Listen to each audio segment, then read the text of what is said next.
Welcome back to the Quiet Millionaire, where we don't chase wealth, we regulate into it. Ever notice how even rest feels like failure? The world teaches you to run on empty, to make recovery a reward you have to earn. So even when you pause, close the laptop, skip a day at the gym, let your phone sit in another room, something inside whispers that you're losing ground. That pause turns from relief to anxiety almost immediately. Ever feel like slowing down is more terrifying than burning out? Most people keep pushing not because they want more, but because the idea of doing less feels almost unsafe for some of us. Burning out is just more familiar than being still. Watch your mornings. How quickly do you check? Email.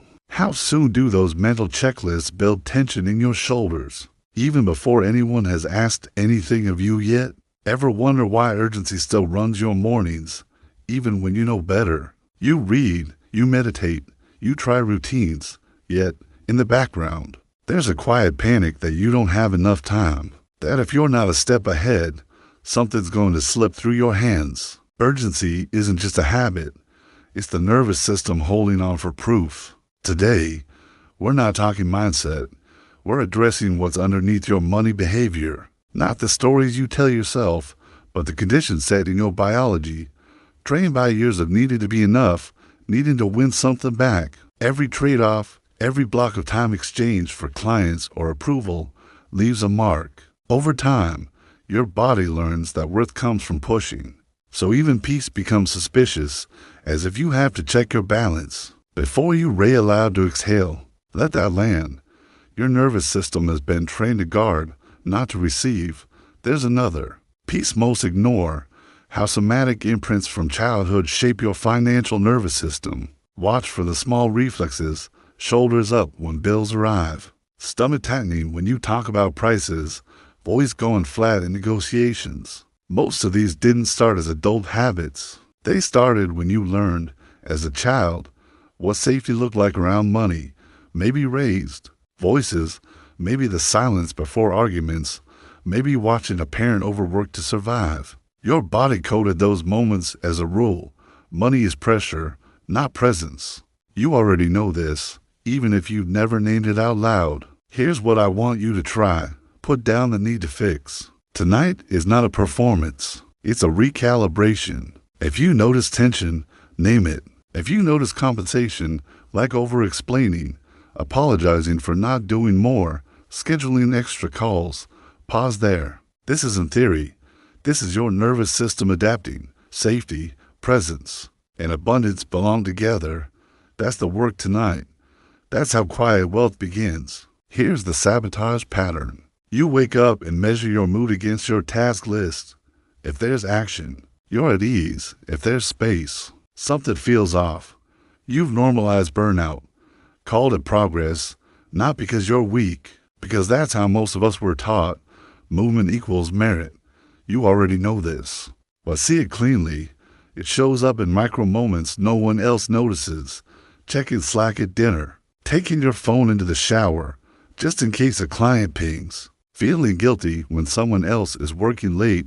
You're not. The world calls this discipline. We know better. We reward urgency because it looks like self-respect. It's not.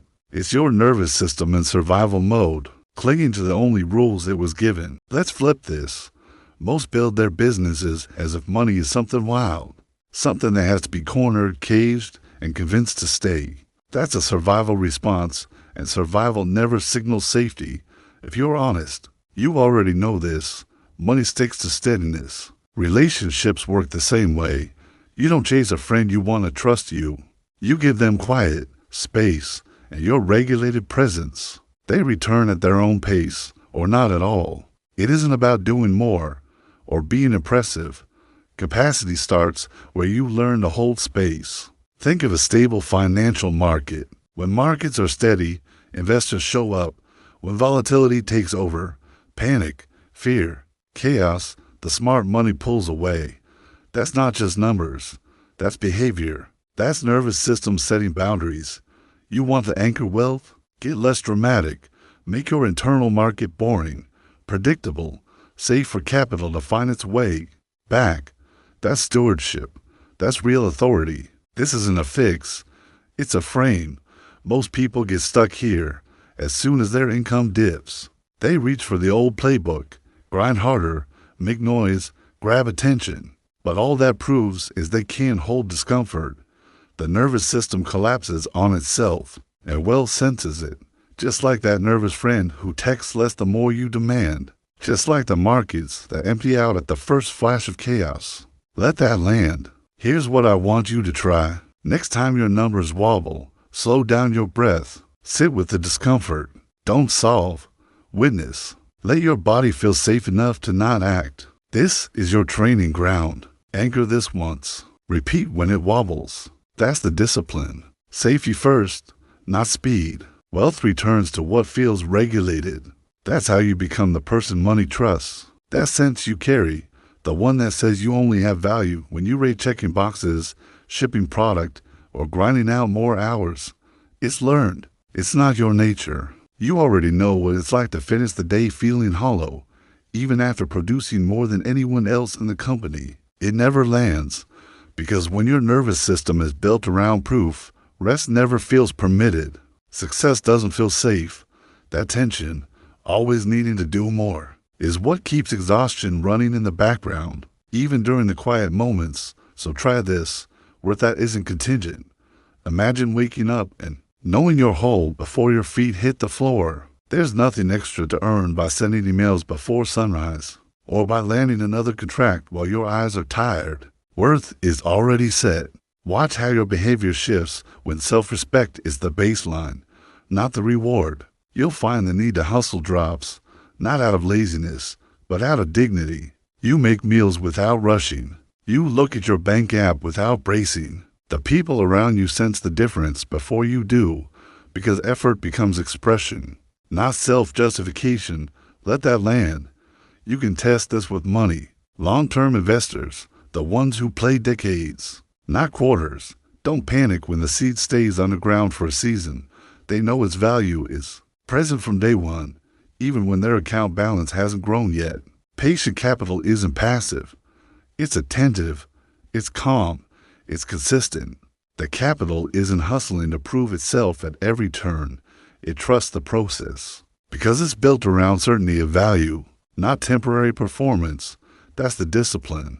This isn't a fix. It's a frame. If this shows up in your week, pause there. Anchor this once. Repeat when it wobbles. Build capacity, not speed. That's what creates safety. That's what shifts wealth from something you chase to something you carry quietly every day. Most people build their financial plans in panic. Their mind races. What if I'm too late? What if I never catch up? Their goals, even if written neatly, are just coded urgency, pressuring themselves into more action, promising someday it'll feel safer. But you already know, no amount of rushing creates stability. All the speed does is remind your nervous system. Time is enemy. Money is enemy. That's the trap. That's the old loop. So here's the shift. Build financial vision with gentleness and regulated clarity. Gentleness isn't softness. It's paying close attention with precision. Instead of aggression, start by noticing. When you sit down to plan, can you feel your breath? Or does your body tense, waiting to be chased? Here's the discipline. Anchor your vision in what nourishes you, not what drains you. If this shows up in your week, pause there. Most people skip this, chasing some future windfall, always one step away. The quiet builder chooses differently, like someone tending a garden in their backyard, not yanking at the stems, not shouting at weeds, just consistent care. You water what's ready, you prune what needs it, you shape boundaries, you don't force growth. Stewardship is the real work. That's not dramatic, but it's where capacity grows. So, build the banks for your financial river, set budgets you respect, make investment decisions that support your actual life, not your anxious projections. Hold boundaries, especially with your own attention. Money, when approached with quiet order, stops feeling like a threat. It becomes just another system you got steadily. This isn't a fix. It's a frame. Let that land. You're not escaping. You're storing what already flows. So you've heard the 3 shifts. not as theory, but as practice. Becoming the safe place money returns to, releasing worth from what you produce. Letting your vision stay grounded and gentle, not forced. These aren't new ideas, but most never integrate them. At the level where they actually direct behavior, the nervous system decides whether you act out of old fear or from anchored, clear quiet. This is where most people get stuck. They believe the shift is mental, but the discipline is physical. You don't prove safety, you practice it. You don't chase worthiness, you let downtime become evidence. You don't force visions into reality, you let structure create rhythm, then let rhythm replace drama. Here's what I want you to try. Picture a business owner facing an expansion. Before, urgency would run the meeting. Product launch at any cost, convincing everyone to move faster, mistaking pressure for progress. After practicing these shifts, he sits at the head of the table, willing to pause before choosing. The numbers are right, but the timeline bows to capacity, not pressure. If his nervous system wobbles, he doesn't abandon the plan. He anchors. He speaks slowly. He listens to what feels sustainable. The team leaves, not with more to do, but with more clarity, less tension. That's what lands when you let your nervous system set the pace. You already know this.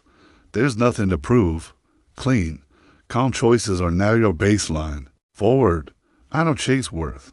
I hold it quietly. My nervous system is my first wealth manager. I expand only as my capacity allows. I trust gentle vision over urgent goals. Calm choices compound into lasting prosperity. Abundance is safe in my steadiness. My needs set.